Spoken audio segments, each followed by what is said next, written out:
अस्सलाम वालेकुम स्टूडेंट्स, क्या हाल चाल हैं? ठीक हैं।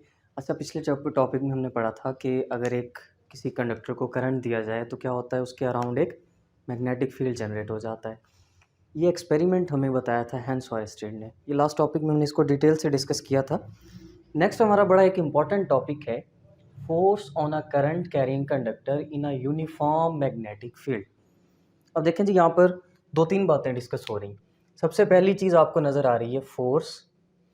दूसरी चीज़ जो हम पिछले टॉपिक में भी पढ़ चुके हैं कि कंडक्टर होगा जो करंट कैरी कर रहा होगा, ठीक है। करंट कैरिंग कंडक्टर है। और सबसे इम्पॉर्टेंट थिंग वो है यूनिफॉर्म मैग्नेटिक फील्ड, ठीक है जी।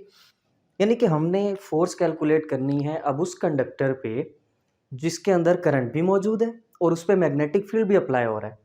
जैसे कि आप लोग जानते हैं कि अगर एक जगह पर करंट हो यानी चार्जेस मौजूद हों तो मैग्नेटिक फील्ड जनरेट होता है, और अगर कहीं पर मैग्नेटिक फील्ड हो तो वो मैग्नेटिक फील्ड क्या कर सकता है, एक फोर्स लगाता है जिसे मैग्नेटिक फोर्स कहते हैं, ठीक है। तो क्या अगर आप एक कंडक्टर को इस तरह से प्लेस करें इस यूनिफॉर्म मैग्नेटिक फील्ड में, उस पर फोर्स लगेगी या नहीं? अगर फोर्स लगती है तो उसको हम एक एक्सपेरिमेंट से प्रूव करते हैं, ठीक है। एक्सपेरिमेंट आपके पास ये है कि दो हमारे पास यहाँ पर क्या मौजूद होंगी, कॉपर रेल्स मौजूद होंगी। क्या चीज़ होंगी जी? Copper rails. कॉपर आपको पता है एक मेटल होता है, और रेल्स जो है कॉपर की बनी हुई हमने यहाँ पर रखनी, ठीक है जी। इन दो कॉपर रेल्स के ऊपर ये आपको ग्रीन कलर का एक क्या नज़र आ रहा है, कंडक्टर रॉड नज़र आ रहा है, ठीक है। एक कंडक्टर रॉड है, उसको कॉपर रेल्स के ऊपर हमने रखा। कुछ इस तरह से रखा कि ये आपके पास दो वो कॉपर रेल्स थी और उनके ऊपर इस तरह से रखा उसको कि ये देखें मूव कर सकता है, ठीक है। इस तरफ भी मूव कर सकता है और इस तरफ भी मूव कर सकता है। क्या चीज़?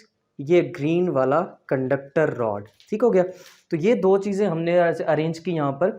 उसके बाद हमने अप्लाई किया एक यूनिफॉर्म मैग्नेटिक फील्ड, और उस मैग्नेटिक फील्ड की डायरेक्शन क्या थी, ये नीचे से ऊपर की तरफ। जैसे कि ये आपको रेड कलर के वेक्टर्स नज़र आ रहे हैं, ये वेक्टर्स किस चीज़ को शो कर रहे हैं, मैग्नेटिक फील्ड को शो कर रहे हैं, जो कि अपवर्ड डायरेक्शन में।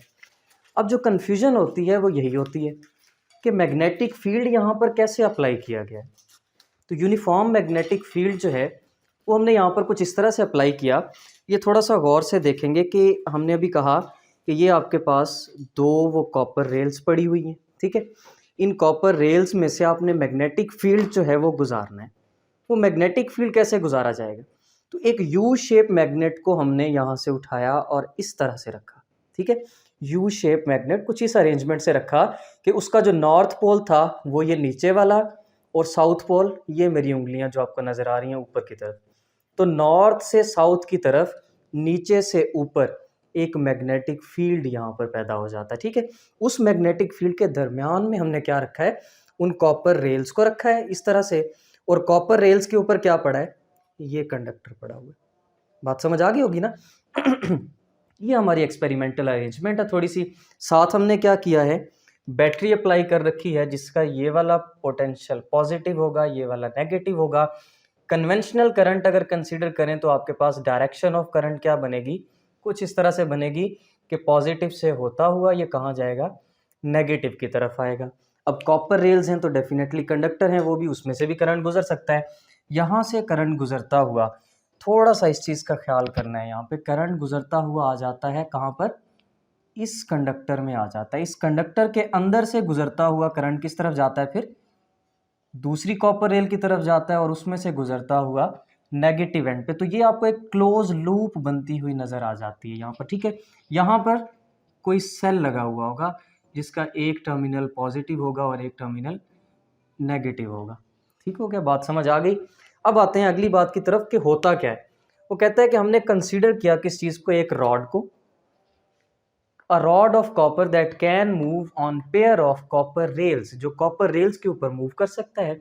Setup is placed between U shape magnet, जो भी मैंने आपको बताया कि इस तरह से मैग्नेट मौजूद होगा।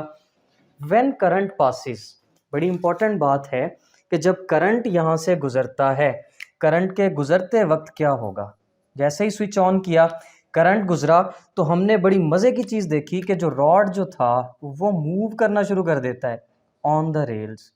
अब डेफिनेटली कोई चीज़ अगर मूव कर रही है इट मीन्स उसके ऊपर फोर्स लगाई जा रही है, कहीं से फोर्स लग रही है, वो फोर्स कितनी होगी। हमने ये एक्सपेरिमेंटली देखा कि दैट फोर्स इज मैक्सिमम। ये फोर्स मैक्सिमम होती है कब? When rod is placed perpendicular to the field. यहाँ पे देखें जी, ये आपको एक रेड कलर का जो वेक्टर नजर आ रहा है, ऊपर की तरफ जा रहा है, ये रेड कलर का वेक्टर कुछ इस तरह से रॉड को क्रॉस करता हुआ गुजर रहा है, ठीक है। ये ग्रीन कलर का हमारे पास वो रॉड पड़ा हुआ था, ये आपके पास मैग्नेटिक फील्ड का वेक्टर जा रहा है। इन दोनों के दरमियान देखें क्या एंगल बन रहा है, 90 डिग्री। इसको हम परपेंडिकुलर कहते हैं। परपेंडिकुलर अरेंजमेंट में रखा तो आपकी फोर्स मैक्सिमम, यानी जैसे ही करंट ऑन किया आपने, करंट को आपने सर्किट में डाला, तो क्या हुआ, ये जो आपका ग्रीन कंडक्टर था ये तेजी से भागता हुआ नजर आया, ठीक है जी। उसके बाद दूसरी चीज क्या, and zero when placed parallel, यानी कि अगर हमने इस कंडक्टर को क्या किया, पैरेलल टू द फील्ड रखा, तो उस पर कोई फोर्स नहीं लग रही थी। कैसे पैरेलल? पहले ये इस तरह पड़ा हुआ है, अब इसको उठा के ऐसे रख देते हैं, ये आपको नजर आ रहा है ना, एक ये डायरेक्शन होगी कंडक्टर की और ये डायरेक्शन होगी मैग्नेटिक फील्ड की, दोनों एक दूसरे के साथ क्या हो गए, पैरेलल। इस अरेंजमेंट में वो कहता है कि आपकी जो फोर्स लगेगी उसके ऊपर वो क्या होगी, जीरो होगी, जब अरेंजमेंट आपके पास पैरेलल होगी, ठीक है। पहला रिजल्ट हमने एक्सपेरिमेंटल ये देखा, ठीक हो गया। उसके बाद वो कहता है कि हमने जो एक्सपेरिमेंट परफॉर्म किया उसका कंक्लूजन क्या था। कंक्लूजन ये था कि जो आपकी प्रोडक्शन हो रही थी यहाँ पर फोर्स की, यानी कि जो ये हमारी अरेंजमेंट है, इस अरेंजमेंट में हमें ये नज़र आ रहा है कि जो फोर्स लगती थी वो फोर्स लगती थी इस डायरेक्शन में। ये जो रेड कलर का वेक्टर यहाँ पर मैंने बनाया, ये किस चीज़ को शो कर रहा है, फोर्स को शो कर रहा है, ठीक है ना। तो फोर्स लग रही है इस डायरेक्शन में, और ये डिपेंड किस पे कर रही थी, अभी हमने कहा कि एंगल पे। अगर परपेंडिकुलर रखेंगे तो मैक्सिमम, पैरेलल रखेंगे तो मिनिमम। अब ज़रा रिवाइज करें कि कौन सा ऐसा ट्रिग्नोमेट्रिक फंक्शन है जो 90 डिग्री पे मैक्सिमम वैल्यू देता है और 0 डिग्री पे यानी पैरेलल पे मिनिमम वैल्यू देता है। तो वो फंक्शन जनाब कौन सा है, साइन। साइनोसाइडल फंक्शन में अगर आप एंगल अल्फा 90 डिग्री पुट करते हो तो आपके पास फोर्स मैक्सिमम हो जाती है। इसलिए हमने पहला रिजल्ट यहाँ से ये निकाला कि आपकी जो फोर्स होगी ये डायरेक्टली प्रोपोर्शनल किसके होगी, साइन अल्फा के डायरेक्टली प्रोपोर्शनल होगी, ठीक है जी। साइन अल्फा के डायरेक्टली प्रोपोर्शनल हो गई ये फोर्स। जैसे जैसे आपका अल्फा एंगल साइन फंक्शन के अंदर बढ़ता जाएगा, फोर्स भी क्या हो जाएगी, बढ़ती जाएगी। और ये एंगल किसके दरमियान है, ये एंगल वो कहता है कि जो आपकी फोर्स लग रही है F और जो रॉड है इन दोनों के दरमियान मौजूद एंगल, ठीक है जी। यहाँ पर आप एंगल जो है वो लिखेंगे मैग्नेटिक फील्ड और रॉड के दरमियान एंगल लिखेंगे, ठीक है। मैग्नेटिक फील्ड B और रॉड के दरमियान जो एंगल बनेगा, उस एंगल की वजह से आपकी फोर्स यहाँ पर कम या ज़्यादा हो जाती है, ठीक है। पहला रिजल्ट हो गया। दूसरा रिजल्ट हमने क्या देखा कि इफ़ करंट इज इंक्रीज्ड, अगर आप करंट को क्या करो, इंक्रीज करो, force on conductor rod increase, force भी क्या हो जाती है, इंक्रीज हो जाती है। तो दूसरा रिजल्ट हमारा क्या हुआ कि फोर्स करंट के भी क्या है, डायरेक्टली प्रोपोर्शनल है। यहाँ से करंट को बढ़ाया, करंट के बढ़ते ही इसकी मोशन में तेजी नजर आई, ठीक है जी। करंट के बढ़ते ही क्या हुआ, फोर्स बढ़ गई, तो रिजल्ट क्या निकला कि F is directly proportional to I। इसको हम सेकंड रिजल्ट का नाम दे देते हैं। उसके बाद थर्ड रिजल्ट क्या है कि if length of rod inside the field is increased, force also increases. एक तीसरा फैक्टर हमें क्या नजर आ रहा है कि अगर आप लेंथ इन द फील्ड, ठीक है ना, रॉड की लेंथ जो इनसाइड द फील्ड है उसको बढ़ा दो, यानी कि ऐसा नहीं कि भाई ये जो आपको रॉड नजर आ रहा है इस रॉड को आप बाहर की तरफ बढ़ाते जाओ, तो भाई बाहर की तरफ बढ़ाने से आपकी फोर्स पे कोई असर नहीं पड़ेगा। आपको ये लेंथ क्या करनी पड़ेगी, इसी मैग्नेटिक फील्ड के अंदर, यानी कि ये जो बाउंड्री लाइन आपको नजर आ रही है इस मैग्नेटिक फील्ड के अंदर रहते हुए लेंथ को बढ़ाना होगा। अगर इस तरह से लेंथ बढ़े तो फोर्स भी क्या हो जाएगी, इंक्रीज हो जाएगी। तो इसको हम थर्ड रिजल्ट का नाम दे देते हैं। नंबर 4, अभी हमने कहा कि एक यू शेप मैग्नेट आपने अप्लाई किया, अगर आप उस मैग्नेट की फील्ड स्ट्रेंथ को बढ़ाते हो, यानी कि आप स्ट्रॉन्ग मैग्नेटिक फील्ड अप्लाई करते हो, तब भी क्या होता है, फोर्स बढ़ जाती है। तो हमें 4 फैक्टर्स मिले कि चारों फैक्टर्स, सबसे पहले एंगल, उसके बाद करंट, उसके बाद लेंथ ऑफ कंडक्टर, उसके बाद मैग्नेटिक फील्ड, इनके बढ़ने से फोर्स बढ़ जाती थी। सबको कंबाइन किया, कंबाइन करने से हमें क्या मिला, I B directly proportional, L B directly proportional, B B और साइन अल्फा बी। ये कुछ एक इक्वेशन आपके पास बन जाती है यहाँ पर। अब इसमें देखें प्रोपोर्शनैलिटी का जो साइन है, प्रोपोर्शनैलिटी का जो साइन है उसको रिप्लेस करेंगे तो कांस्टेंट कौन सा लगाएंगे, के कांस्टेंट लगाएंगे। और ये जो के कांस्टेंट है इसकी वैल्यू हमारे पास एस आई यूनिट्स में कितनी होती है जी, 1 के इक्वल होती है। ठीक है, ये एस आई यूनिट में 1 वैल्यू जब इक्वेशन में पुट की जाएगी तो फाइनल रिजल्ट फोर्स का क्या बनेगा, I L B sine alpha. ठीक है ना, नजर आ रही होगी इक्वेशन आपको, F is equal to I L B sine alpha. ये हमारा वो फोर्स का रिजल्ट होगा, फाइनल रिजल्ट। ठीक है जी, कि जिसकी वजह से कंडक्टर मूव करता है। ठीक है, इतनी फोर्स वहां पर लग रही होगी। यहां तक तो बात हो गई कि फोर्स क्या थी, कंडक्टर पे कैसे कैसे फोर्स लगी। उसके बाद एक और दो टर्म्स को हमने यहाँ पे डिफाइन करना है, जिसका नाम है मैग्नेटिक इंडक्शन। ठीक है, मैग्नेटिक इंडक्शन भी आपकी बुक पे मेंशन्ड है, और एक दूसरा नाम मैग्नेटिक फील्ड स्ट्रेंथ भी बताया गया है कि ये वो फोर्स है जो एक्ट करती है on 1 metre length of conductor. कि अगर आपका जो कंडक्टर है वो 1 मीटर की लेंथ रखता हो और उसको हमने राइट एंगल यानी कि 90 डिग्री पर कुछ इस तरह से रखा हुआ हो to the field when current passes through it, जब उस कंडक्टर में से करंट गुजरेगा वो 90 डिग्री पे पड़ा हुआ होगा, तब उस पर जो फोर्स लगेगी मैग्नेटिक फील्ड की वजह से, that is called magnetic induction. और इसका जो यूनिट है वो क्या पढ़ा जाता है, टेस्ला। ठीक है जी, टेस्ला बड़े ही फेमस साइंटिस्ट थे, उनके नाम पे ये यूनिट रखा गया। और ये टेस्ला इक्वल किसके होता है, 1 न्यूटन की force on 1 metre rod when 1 ampere of current is passing. इसी तरह हमने टेस्ला को डिफाइन भी कर लिया यहां से कि अगर आपकी फोर्स कितनी हो, force of 1 newton on 1 metre of conductor when current is 1 ampere. ये 3 फैक्टर्स। ठीक है, इन 3 की वजह से जो आपको मैग्नेटिक इंडक्शन नजर आएगी वो कितनी होगी, 1 टेस्ला के इक्वल होगी। ठीक है जी, एज फोर्स इज वेक्टर, हमें पता है कि फोर्स क्या होती है, एक वेक्टर क्वांटिटी होती है, तो हम इसका वेक्टर फॉर्म की तरफ जाते हैं। जब हम वेक्टर फॉर्म की तरफ जाएंगे तो हमने स्टार्ट में क्या बात की थी कि आपके जो रॉड की लेंथ होगी और मैग्नेटिक फील्ड वेक्टर्स, इन दो वेक्टर्स के दरमियान हमने ये एंगल मेजर किया था अल्फा। ठीक है, तो इस एंगल की वजह से हमने देखा कि ये भी एक वेक्टर क्वांटिटी थी, ये भी एक क्या थी, वेक्टर क्वांटिटी थी। इन दो वेक्टर क्वांटिटीज के साथ फंक्शन कौन सा आता है जनाब, साइन अल्फा। और साइन अल्फा आप पढ़ चुके हैं वेक्टर प्रोडक्ट या क्रॉस प्रोडक्ट को जाहिर करता है। तो हम यहाँ से ये कंक्लूड कर सकते हैं कि अगर दो वेक्टर्स के दरमियान साइन अल्फा मौजूद है, इट मीन्स कि यहाँ पर उनका क्रॉस प्रोडक्ट एग्जिस्ट करेगा। तो ये आपके पास क्या आ जाती है, वेक्टर फॉर्म आ जाती है इस मैग्नेटिक फोर्स की। ठीक हो गया जी, I into L cross B. Right hand rule हम अप्लाई करते होते हैं वेक्टर प्रोडक्ट की डायरेक्शन निकालने के लिए।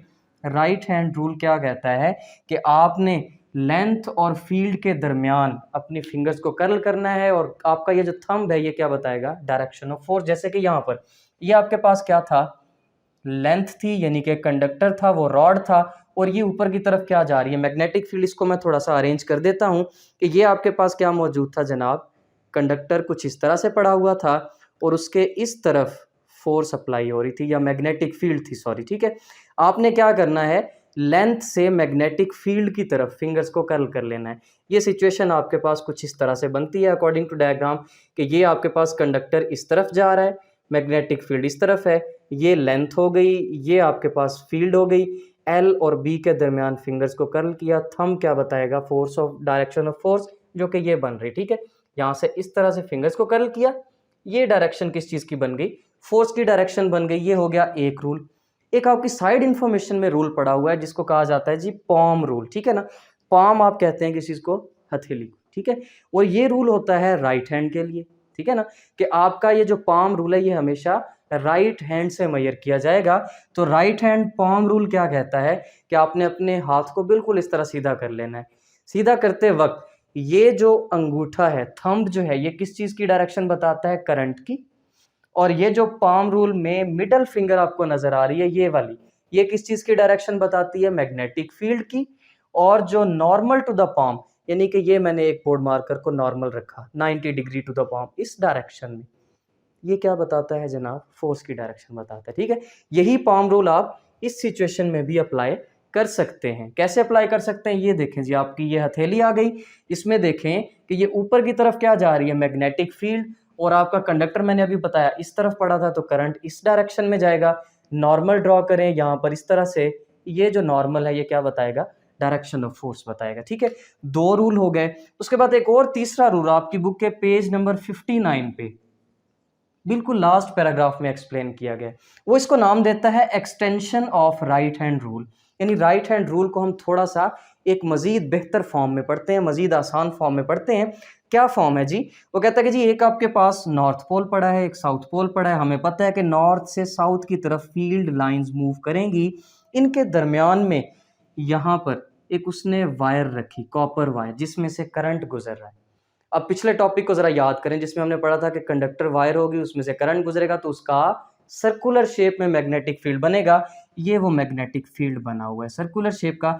इसमें देखें इस मैग्नेटिक फील्ड की डायरेक्शन कुछ इस तरह से, ये जा रहा है जनाब एंटी क्लॉकवाइज, इस तरह से घूमता हुआ जा रहा है, ठीक है। अब इसमें देखें दो फेसेस बन गए, एक आपके पास ये वाला फेस बना इसका और एक आपके पास ये वाला फेस बना।